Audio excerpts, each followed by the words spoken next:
নন্দীগ্রামের আরেকটি খবরের দিকে নজর রাখবো। ভোট শুরুর আগেই গত রাতে মৃত্যু হয়েছে তৃণমূল নেতার। তার নাম হচ্ছে শেখ মইবুল, বাড়ি মহিষাদলের বেতকুণ্ডুতে। এমনই খবর সামনে আসছে। ভোট শুরুর আগে গত রাতে মৃত্যু হয়েছে তৃণমূল নেতার। তার নাম শেখ মইবুল, মহিষাদলের বেতকুণ্ডুতে তার বাড়ি। আমাদের সঙ্গে কিরণ, আমাদের প্রতিনিধি রয়েছেন, আরো জানাচ্ছেন। কিরণ, কি খবর পাওয়া যাচ্ছে তৃণমূল নেতার মৃত্যু নিয়ে?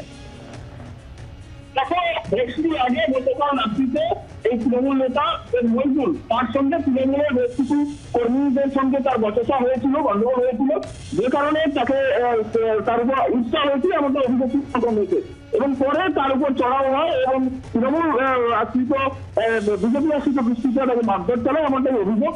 যদিও বিজেপি এইসব অস্বীকার করেছে, এইসব অভিযোগ মারধরের ফলে আহত হন এবং পরে তাকে স্থানীয় হাসপাতাল এবং তমলুক হাসপাতালে রেফার করা হয়েছিল।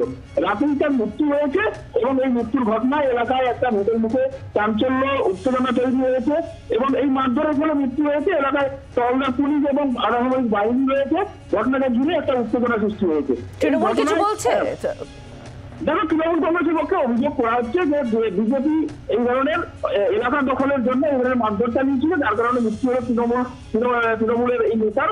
এবং অভিযোগ করা হচ্ছে ইলেকশন। একেবারে নজর রাখো কিরণ, আমাদের প্রতিনিধি আমাদের জানাচ্ছিলেন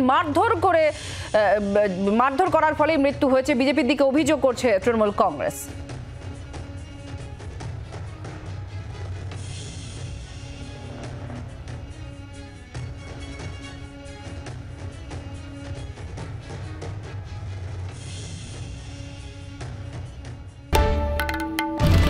বাংলার আওয়াজ, বাঙালির আবেগ, জি 24 ঘন্টা।